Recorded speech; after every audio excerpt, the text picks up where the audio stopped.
Selamat pagi Bapak Ibu Saudara yang dikasihi Tuhan. Kita merenungkan firman Tuhan. Ini dua ayat sebelum Yesus berkata, karena itu pergilah jadikan semua bangsa muridku. Ya, ini dua ayat di atasnya, saudara-saudaraku. Sebelum Tuhan Yesus berkata kepadaku telah diberi kuasa, baru 18-19-nya mengatakan demikian.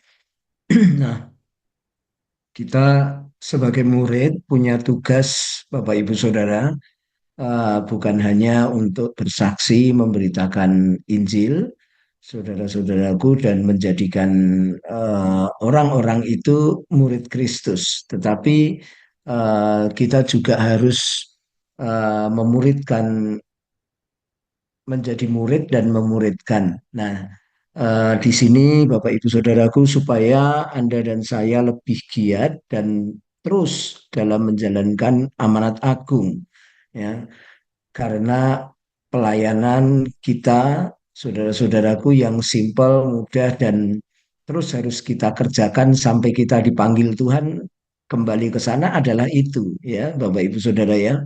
Jadi memberitakan Injil dan memuridkan. Oleh karena itu kita harus terus menjadi murid Kristus, ya.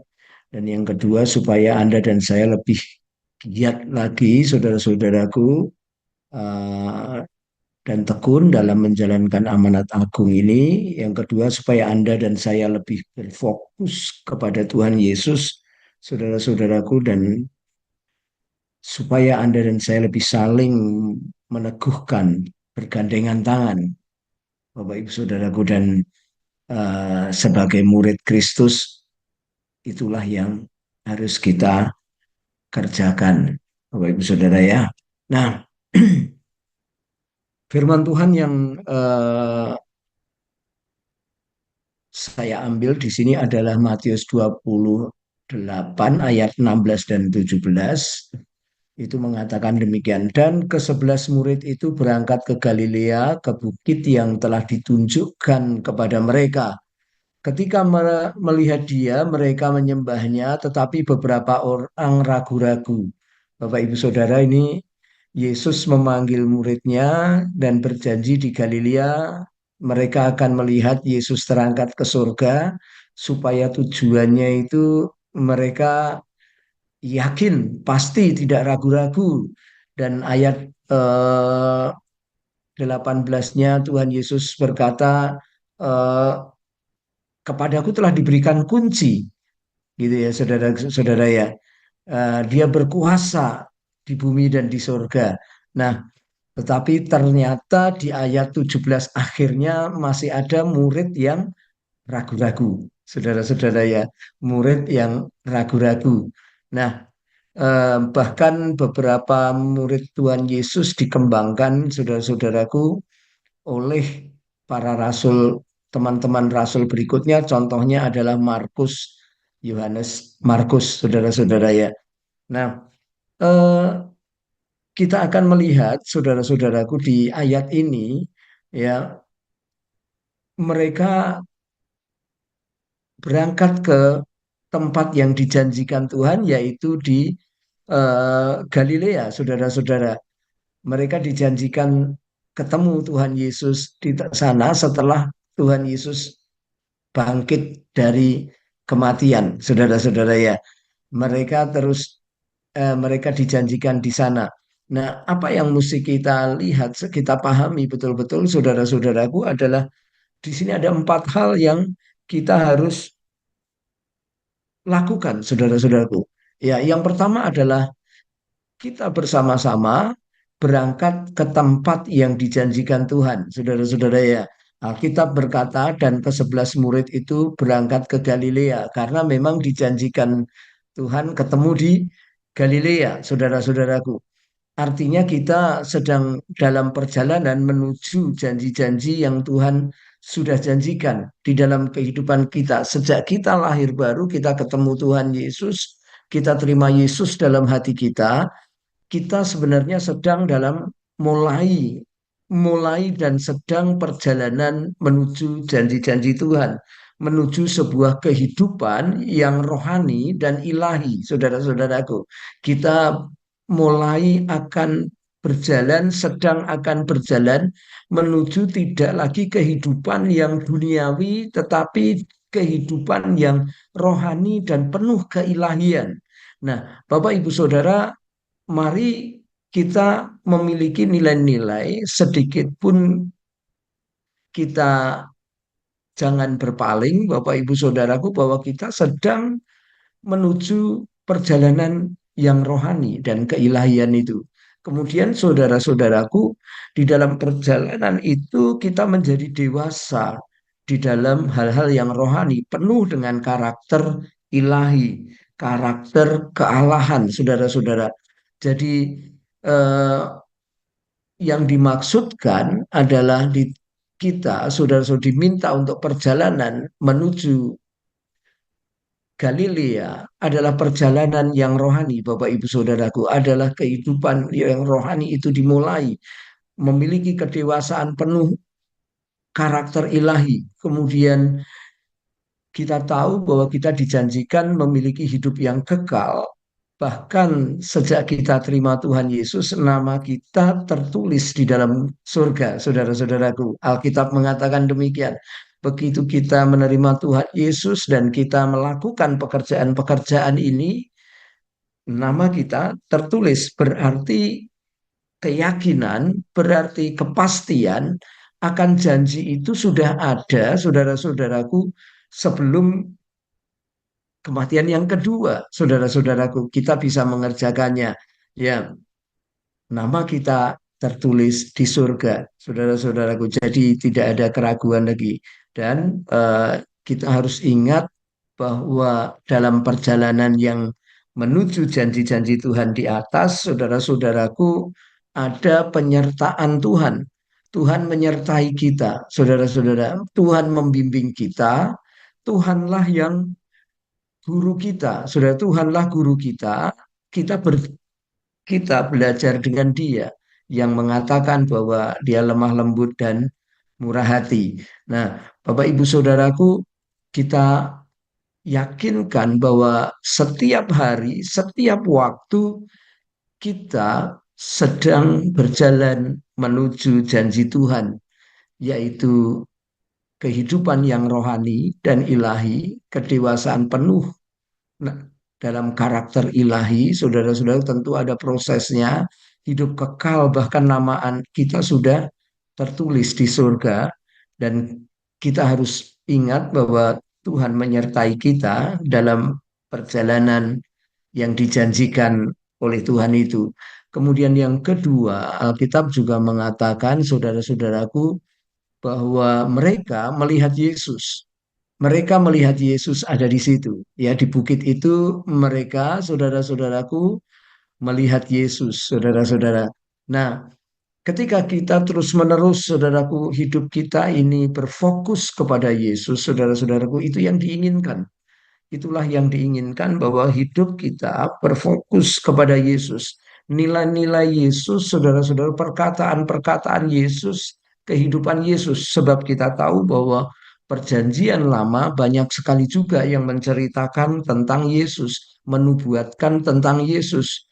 Dan perjanjian lama juga menjanjikan tentang Yesus, saudara-saudaraku. Jadi setiap kita murid Tuhan, kita harus selalu berpandangan melihat Yesus, saudara-saudaraku. Ya, memandang perlunya kita, saudara-saudaraku, dalam perjalanan menuju janji Tuhan, kita melihat Yesus, kita berusaha memandang, menyelidiki, meneliti firman-Nya, Yesus dan kehidupannya. Jadi dalam perjalanan kita di muka bumi ini, Bapak Ibu Saudara, kita bisa ketemu janji Tuhan, saudara, dan kita melihat, kita meneliti, kita menyelidiki firman-Nya dan kehidupan Yesus itu sendiri, saudara-saudara, yang menjadi tolok ukur dalam hidup kita.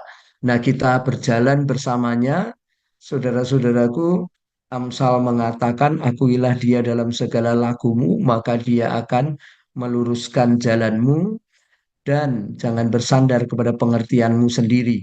Nah, saudara-saudaraku, kita harus berjalan bersamanya. Setelah kita memandang, menyelidiki, meneliti firman-Nya, saudaraku, Yesus dan kehidupannya itu, maka kita bisa merenungkan nilai-nilai berjalan bersama Dia.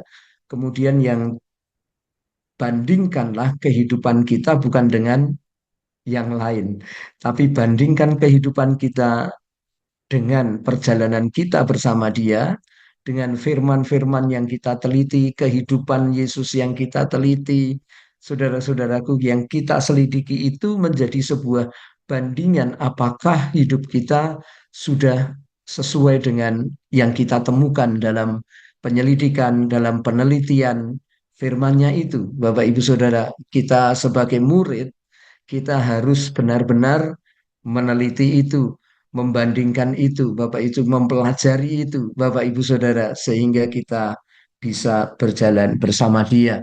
Nah, yang ketiga, saudara-saudaraku, ketika murid-murid itu bertemu di Galilea dan dia melihat Yesus, saudara-saudaraku, dia lalu menyembahnya, saudara, menyembahnya.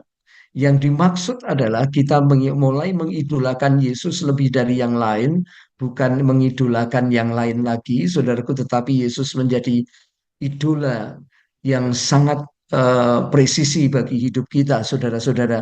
Kemudian kita terus berjalan bersamanya, mengutamakan Dia, saudaraku, dan memuja Tuhan dan firman-Nya setiap waktu. Kita menyembah Dia, kita memasmurkan kebenaran firman-Nya, kita nyanyikan Dia, perbuatan-perbuatannya, kita menyembah Dia, mengidolakan Dia.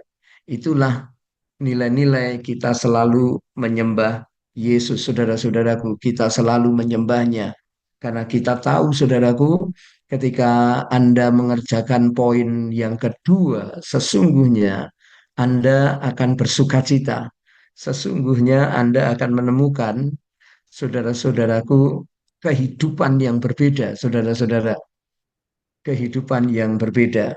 Saya sering merenungkan demikian, saudara-saudaraku. Nanti saya akan bagi berkat kepada Anda. Nah, yang terakhir, saudara-saudaraku, ternyata ada murid yang ragu-ragu.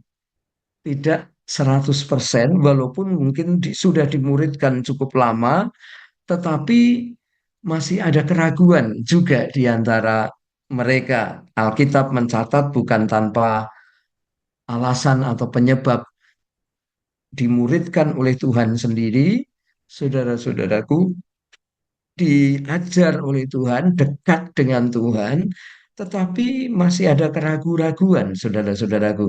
Dan keraguan-keraguan itu, saudaraku, bukan hanya pada prosesnya, tetapi pada akhir dari perpisahan Yesus dan murid-muridnya itu, saudara-saudaraku, ternyata masih ada Alkitab yang mencatat muridnya ragu-ragu dengan pribadi Yesus itu sendiri, saudara-saudaraku. Nah, apa yang dimaksud, saudara-saudaraku, walaupun kadang ada keraguan, saudara-saudaraku, tetaplah kerjakan perintah Tuhan, amanat agung Tuhan, keteladanan Tuhan, pengidolaan Tuhan. Tetaplah kerjakan, saudara-saudaraku, bandingan-bandingan, penelitian-penelitian Anda terhadap Tuhan yang Anda temukan di sana. Anda selalu akan terus berurusan dengan keraguan. Sebab yang rohani, saudara-saudaraku, itu baru. Tetapi kita biasa hidup dalam kehidupan kita di dunia. Tentu ada keraguan-raguan, Bapak Ibu Saudara ya. Kerjakan itu. Kemudian walaupun kita mendapati saudara-saudara yang lama, kadangkala juga dalam perjalanan melemahkan, tetaplah maju karena Anda mendapatkan sendiri dari nilai-nilai yang Anda pelajari, yang Anda teliti bersama dengan dia, yang menyembah dia, saudara-saudaraku, dan Anda pastikan bahwa Anda sedang dalam perjalanan rohani, sesuatu yang baru, saudara-saudaraku. Kadangkala ada, tetaplah maju, saudara-saudaraku. Kemudian lawanlah keraguan-raguan, saudara-saudara, lawanlah keraguan-raguan itu. saudara-saudara. Dan ingatlah orang yang ragu-ragu tidak mendapatkan apa-apa, saudara-saudaraku. Jadi penting Bapak Ibu Saudaraku Anda mengingat perjalanan kehidupan kita, saudara-saudaraku, penuh dengan kadangkala keraguan dan Alkitab mengakui itu ada, saudara-saudaraku, dan kadang juga bukan kita, tetapi saudara-saudara kita juga mengakui bahwa ada keraguan, saudara-saudaraku, dan kadangkala itu melemahkan. Tetapi nasihat dari firman Tuhan, lawanlah keraguan-raguan dan ingatlah bahwa yang ragu-ragu tidak akan mendapatkan apa-apa. Orang yang khawatir tidak akan mendapatkan apa-apa. Bapak Ibu Saudara yang dikasihi Tuhan, kita tahu saudara sejak kita pindah dari gelap kepada hidup, saudara, sesungguhnya kita hidup dalam kerajaan surga. Jadi bicara tentang kerajaan surga, saudara, saya merenungkan hidup saya merenungkan bahwa sesungguhnya surga itu kita dapatkan, saudaraku, bukan nanti, tetapi sejak kita menerima Yesus dan kerajaan surga, menerima Yesus dan perintahnya. Sungguh indah kita hidup di dunia ini, walaupun ada masalah, kita dekat dengan Raja kita. Jadi kehidupan surga itu benar-benar nyata, saudara, walaupun kita masih di bumi, kita hidup dengan keindahan yang bukan dari dunia ini, tapi kita hidup dalam keindahan kerajaan surga, saudara-saudaraku. Pemeliharaan, pemandangan-pemandangan yang berbeda atas dunia ini, sudah semuanya itu kita rasakan, kita melihat betapa indahnya dan betapa hebatnya Tuhan kita memindahkan kita dari dunia, saudara-saudara, kita hidup dalam kerajaan surga di dunia ini, lalu nanti kita ketika meninggal, kita tinggal dalam di surga, kita mulai dari dunia ini. Kita memahami kehidupan surga sejak dari dunia ini. Kita hidup di dalamnya. Bapak Ibu Saudaraku, mari kita hidup menurut firman Tuhan. Bapak Ibu Saudara, mari kita hidup, Bapak Ibu Saudara, menurut janji-janji Tuhan. Kita menelitinya, kita mendapatkannya, kita menyembah Dia, saudara-saudaraku, dan kita lawan keraguan-keraguan. Sebab kita terbiasa hidup di dunia. Sekarang kita hidup dengan nilai-nilai kerajaan surga. Kita hidup di dalamnya. Bapak Ibu Saudara yang dikasih Tuhan, mari kita berdoa, kita tundukkan kepala, kita berdoa.